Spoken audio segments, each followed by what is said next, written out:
నేను బైబిల్ని వివరించాలని, ప్రభు అయినటువంటి యేసుక్రీస్తు వారి సువార్తని ప్రకటించాలని ఎంతో ఆశతో ఉన్నాను. అయితే ఇంతకీ ఏ టాపిక్ తీసుకోవాలి లేదా ఏ పుస్తకాన్ని వివరించాలి అనే ప్రశ్న నాకు చాలా రోజుల నుంచి వస్తుంది. అయితే దేవుడు నాకు ఇచ్చినటువంటి తలాంతిని బట్టి నేను యోబు గ్రంథాన్ని వివరించాలని అనుకుంటున్నాను. ఎందుకని యోబు గ్రంథాన్ని వివరించాలి అని అనుకుంటున్నాను అంటే 2026లో వ్యక్తులు ఎలా ఉన్నారు అని అంటే, ఏదైనా కష్టం వచ్చినప్పుడు లేదా ఆపద వచ్చినప్పుడు దేవుణ్ణి ఆశ్రయించడం మానేసి దేవుణ్ణి దూషించే ప్రయత్నం చేస్తున్నారు. తద్వారా నేను నిర్ణయించుకుంది ఏంటి అని అంటే, యోబు గ్రంథాన్ని వివరించాలి. యోబు అనగానే మనకు గుర్తొచ్చేటువంటి పాత్రలు ఏంటి అని అంటే దేవుడు, అపవాది, యోబు. వీళ్ళు ముగ్గురే మనకి ప్రధానంగా కనిపిస్తారు. పాత నిబంధనలో యోబు, సామెతలు, ప్రసంగి ఈ మూడింటిని జ్ఞాన గ్రంథాలు అంటారు. యోబు గ్రంథం మనకి ఏం తెలియజేస్తారంటే, యోబుకు వచ్చిన కష్టాలని, నష్టాలని, తద్వారా తాను ఎలా వేదన పొందాడు, తను ఎలా శ్రమను అనుభవించాడు, అంత శ్రమల్లో కూడా దేవునికి యథార్థంగా ఎలా ప్రవర్తించాడు, ఇవన్నిటినీ యోబు గ్రంథం మనకు తెలియజేస్తుంది. ఒకవైపు యోబు యొక్క యథార్థతని, యోబు యొక్క నీతిని మనకు చూపిస్తూనే, మరోవైపు యోబు దేవుణ్ణి దూషించిన విధానాన్ని మనకి బహిర్గతం చేస్తుంది. ఇకపోతే అపవాది గురించినటువంటి ప్రస్తావన, అపవాది ఎలా శోధిస్తాడు, ఎంతవరకు ఒక వ్యక్తిని శోధిస్తాడు, ఈ అన్ని విషయాలు కూడా ఈ గ్రంథంలో ఉంటాయి. కాబట్టి యోబు గ్రంథం అనగానే ఇది కేవలం ఒక వ్యక్తి జీవిత చరిత్ర మాత్రమే కాదు, ప్రతి వ్యక్తి జీవితంలో వచ్చేటువంటి ప్రశ్నలకి సమాధానం.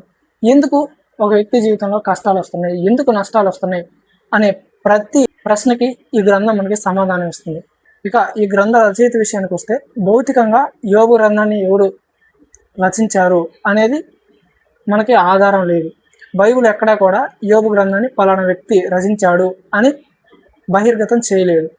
అయితే బైబిల్ పండితులు ఏమని బోధించారు అని అంటే, మోషే రాశాడని కొందరు, సొలొమోన్ రాశాడని కొందరు, యోబు గ్రంథంలో ప్రస్తావించబడిన ఎలీహు రాశాడని కొందరు, లేదా యోబు కాలానికి చెందినటువంటి ఒక జ్ఞాని రచించి ఉంటాడని బైబిల్ పండితులు బోధించడం జరిగింది. ఇంతకీ యోబు గ్రంథాన్ని ఎవరు రాశారు అనేది మనకి స్పష్టంగా తెలియకపోయినా, ఒక పుస్తకం బైబిల్లో చేర్చబడింది అని అంటే దాని వెనక ఉండి నడిపించింది పరిశుద్ధాత్మ దేవుడే. కాబట్టి ఈ పుస్తకం యొక్క రచయిత గురించి మనం తెలుసుకున్నా తెలుసుకోకపోయినా వచ్చే నష్టం లేదు. ఈ యోబు గ్రంథాన్ని ఏమంటారు అని అంటే అనోనిమస్ బుక్. అనోనిమస్ బుక్ అంటే ఏంటంటే, ఆ పుస్తకంలో ఎక్కడా కూడా రచయిత తన పేరుని ప్రస్తావించకపోవడాన్ని అనోనిమస్ బుక్ అంటారు. సరే, ఇకపోతే రచనా కాలానికి వస్తే, ఇంతకీ ఈ గ్రంథం ఏ కాలానికి సంబంధించింది అనేది కూడా మనకు ఖచ్చితమైనటువంటి ఆధారం లేదు. అయితే బైబిల్ పండితులు ఇది ప్యాట్రియార్కల్ ఎరా అంటే పితరుల యుగం, అబ్రహాం కాలానికి చెందినదని చెప్పడం జరిగింది. ఈ పుస్తకంలో ఎక్కడా కూడా అబ్రహామును గురించినటువంటి ప్రస్తావన లేకపోయినా ఇది అబ్రహాము కాలానికి చెందింది అని చెప్పడానికి బలమైన కారణాలు ఉన్నాయి. అవేంటి అని అంటే, మొట్టమొదటిగా ఆస్తిని యోబు గ్రంథంలో ఎలా లెక్కగట్టారు అని అంటే, యోబు గ్రంథము 1వ అధ్యాయం 2వ వచనం. అతనికి 7 కుమారులను 3 కుమార్తెలను కలిగిరి. అతనికి 7,000 గొర్రెలను, 3,000 ఒంటెలను, 500 జతల ఎడ్లను, 500 ఆడుగాడిదలను కలిగి బహుమంది పనివారును అతనికి ఆస్తిగా నుండెను గనక తూర్పు దిక్కు జనులందరిలో అతడే గొప్పవాడిగా నుండెను. ఎగ్జాక్ట్ సేమ్ ఇదే వర్ణన మనకి ఆది కాండంలో కనిపిస్తుంది. కాబట్టి అబ్రహాము, యోబు సమకాలీనులు అనే దానికి ఇది ఒక ఆధారం. ఇక రెండవ ఆధారం ఏంటి అంటే ఆయుష్కాలం. యోబుకి శ్రమలు వచ్చిన తర్వాత కూడా అతను 140 సంవత్సరాలు బ్రతికాడని బైబిల్లో ఆధారం ఉంది. యోబు గ్రంథము 42వ అధ్యాయం 16వ వచనం.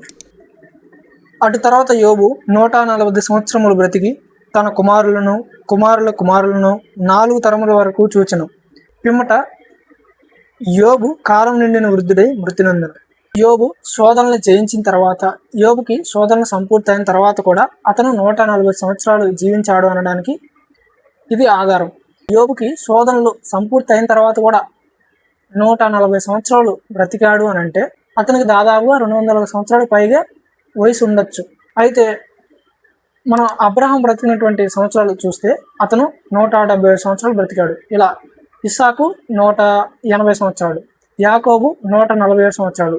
యోబు వయసు అబ్రహాం వయసుకి సమాంతరంగా ఉంది కాబట్టి అతను అబ్రహాము కాలానికి చెందినవాడు అనడానికి ఇదొక ఆధారం.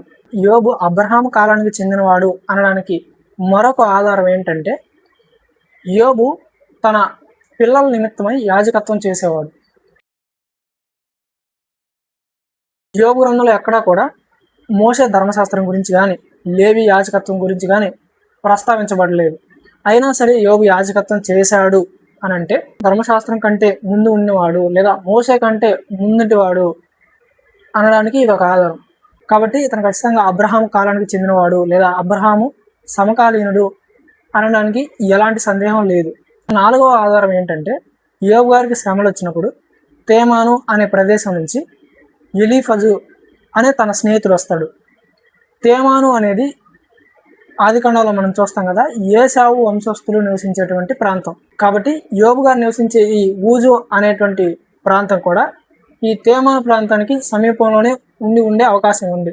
పైన చెప్పబడిన 4 విషయాలు కూడా యోబు అబ్రహాం కాలానికి చెందినవాడు. ప్యాట్రియార్కల్ ఎరా అంటే క్రీస్తు పూర్వం 1800 నుండి 2000 వరకు ఆ కాలానికి సంబంధించిన వాడు అనే దానికి ఆధారాలు. ఇక యోబు యొక్క వ్యక్తిత్వం గురించి దేవుడే స్వయంగా తానే సాక్ష్యం ఇవ్వడం జరిగింది.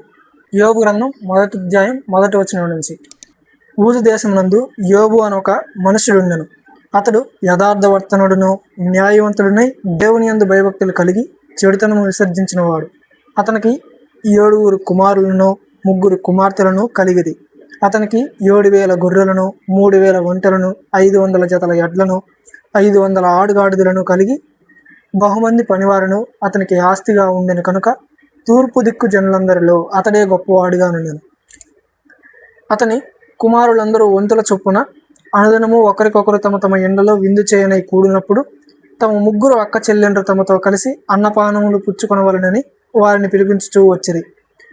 వారి విందు దినములు పూర్తి కాగా యోబు తన కుమారులు పాపం చేసి తమ హృదయములలో దేవుని దూషించరేమో అని వారిని పిలువనంపించి వారిని పవిత్రపరిచి అరుణోదయమును లేచి వారిలో ఒక్కొక్కరి నిమిత్తమై దహనబలి అర్పించుచు వచ్చును. యోబు నిత్యము అలాగున చేయుచున్నది. ఇక్కడ స్వయంగా దేవుడు యోబుని గురించి సాక్ష్యం ఇస్తున్నాడు. కాబట్టి యోబు గురించి మనం సందేహపడాల్సిన విషయమే లేదు. అతను నీతిమంతుడు, యథార్థపరుడు, అతను చాలా ఆస్తిపరుడు మాత్రమే కాదు, తన పిల్లల నిమిత్తమై తమ పిల్లలు పాపం చేశారేమో అని దేవునికి ప్రతి ఉదయకాల సమయమున బలు అర్పించేవాడు. యోబు అలా తన పిల్లల నిమిత్తమై 1 రోజు 2 రోజులు 3 రోజులు అలాగ అర్పించలేదంట బలి. ఎలా అర్పించాడు? 5వ వచనం చూద్దాం. యోబు నిత్యము అలాగున చేయుచుండెను. ఇలా నిత్యము చేస్తున్నాడంట తన పిల్లల నిమిత్తమై ప్రతినిత్యం బలి అర్పిస్తూ ఉన్నాడు. కాబట్టి యోబు చాలా భక్తిపరుడు అనే విషయం మనకు అర్థమవుతుంది. ఇక ఈ గ్రంథం యొక్క ముఖ్య ఉద్దేశం ఏంటంటే ఇది ఒక ముఖ్యమైన ప్రశ్నకి మనకు సమాధానం ఇస్తుంది. అదేంటంటే ఎందుకని నీతిమంతులకి లేదా భక్తిపరులకి శ్రమలు కానీ శోధనలు కానీ వస్తాయి. అలాగే ఈ గ్రంథం మనకి ఎన్నో ఆధ్యాత్మిక సత్యాలని మనకు తెలియజేస్తుంది. అవేంటి అంటే శ్రమలు కానీ బాధలు కానీ నిందలు కానీ అవమానాలకు కానీ ఎల్లప్పుడూ శాశ్వతం కావు. అవన్నీ కూడా దేవుడు తమ పిల్లల్ని పరీక్షించడానికి అనుమతిస్తాడు. ఇంకా దేవుడు న్యాయవంతుడిని, దేవుడికి సర్వాధికారము ఉందని మనకు అర్థమవుతుంది. ఇంకా డీటెయిల్గా చెప్పాలంటే ఈ గ్రంథంలో ఏమేమి చూడొచ్చానంటే యోబుకు వచ్చిన శ్రమలు, కష్టాలు, బాధలు, యోబు యొక్క సహనము, దేవుని సార్వభౌమ అధికారం, దేవుని న్యాయం, దేవుని జ్ఞానం, చివరికి వచ్చేటప్పటికి యోబు పునరుద్ధరించబడడం, యోబు పశ్చాత్తాపడడం, ఇవన్నీ కూడా మనం ఈ గ్రంథంలో చూడొచ్చు. సరే, ఇంతకీ గ్రంథ నిర్మాణం ఎలా ఉంటుందంటే మొదటి 2 అధ్యాయాలు అపవాది చేత యోబు శోధింపబడుట లేదా దేవుని చేత యోబు పరీక్షింపబడుట అని మనం చెప్పవచ్చు. 3 నుంచి 31 అధ్యాయాల సారాంశం ఏంటంటే యోబు తాను పుట్టిన దినాన్ని మొదలుకొని అంతా శపించడం ప్రారంభిస్తాడు. అలా ఉన్న తన దగ్గరికి ఎలీఫజు, బిల్దదు, జోఫరు అనే 3 స్నేహితులు వస్తారు.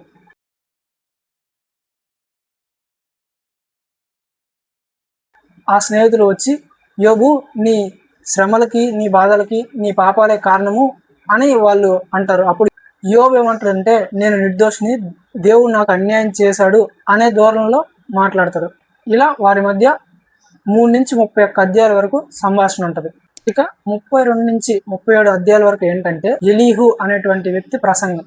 ఎలీహు ఎలా ప్రసంగం చేస్తాడంటే, దేవుడు శోధనల్ని మనకు అనుమతించాడు అని అంటే దీని ద్వారా మనకి పాఠం నేర్పించడానికి అని యోబుకి ప్రసంగం చేస్తాడు. ఇది 32-37 అధ్యాయాల వరకు ఉన్న సారాంశం. 38-41 అధ్యాయం వరకు ఏంటంటే తుఫాన్లోంచి దేవుడు యోబుకి ప్రత్యక్షమవడం, యోబుని పలు రకాల ప్రశ్నలు అడగడం, తద్వారా యోబు ఏమి మాట్లాడకుండా దేవుడు చేస్తున్నటువంటి జ్ఞానోపదేశాన్ని అలా వింటూ ఉండడం, అలా పలు రకాల ప్రశ్నలు వేస్తూ దేవుడు యోబుతో మాట్లాడతాడు. ఇక చివరి అధ్యాయం 42వ అధ్యాయం. ఈ 42వ అధ్యాయం ఏంటంటే యోబు పశ్చాత్తాపడడం, తర్వాత ఈ శ్రమలన్నీ బాధలన్నీ పోయిన తర్వాత యోబు కుటుంబం ఎలా కట్టబడింది లేదా యోబు ఎలా కట్టబడ్డాడు, ఈ అన్ని విషయాలు కూడా ఈ 42వ అధ్యాయంలో ఉంటాయి. ఇంకా ముగింపుకు వస్తే యోబు జీవితంలో జరిగిన సంఘటనలన్నీ కూడా మనల్ని ప్రభు అయినటువంటి యేసుక్రీస్తు వారి వైపు మళ్ళిస్తాయి. ఎలా అంటే యోబు అపవాది చేత శోధింపబడి మొదట ప్రారంభంలో సహనంగానే ఉన్నాడు. ఎప్పుడైతే తన ప్రాణం మీదకి తన దేహం మీదకి వచ్చిందో యోబు దూషించాడు. కానీ ప్రభు అయినటువంటి యేసుక్రీస్తు వారు తన ప్రాణం మీదకి వచ్చినా సరే తను బలికి అప్పగించుకున్నాడే తప్ప దేవుని దూషించేటువంటి ప్రయత్నం చేయలేదు.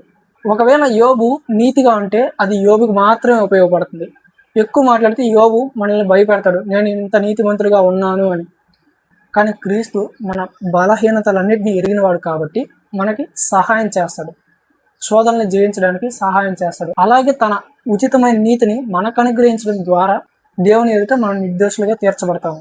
ఇకపోతే యోబు తాను ఎందుకని శ్రమల్ని అనుభవిస్తున్నాడు, దేవుడు తన జీవితంలో ఎందుకు అనుమతించాడు అనే విషయం యోబుకి తెలియదు. కానీ ప్రభువైన యేసుక్రీస్తు వారు శిలువ యాగం అనేది అతనికి ముందుగానే తెలుసు.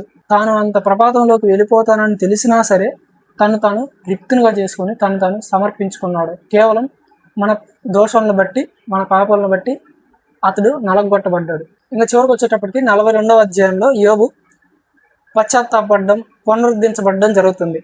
కానీ ప్రభువైన యేసుక్రీస్తు వారు మరణంలో ప్రవేశించి ఆ మరణాన్ని జీవించడమే అసలు సిసలైన పునరుద్ధానం. కాబట్టి మనం చూడాల్సింది యోబు ఎలా కట్టబడ్డాడు, ఎలా తీర్చబడ్డాడు, ఎలా అతని ఆస్తి రెండింతలైంది అనేది కాదు, ఎలా మనం మరణించిన తర్వాత క్రీస్తులో పునరుద్ధరించబడతాం, ఎలా నూతన జీవితాన్ని పొందుకుంటాం అనేది చూడాలి.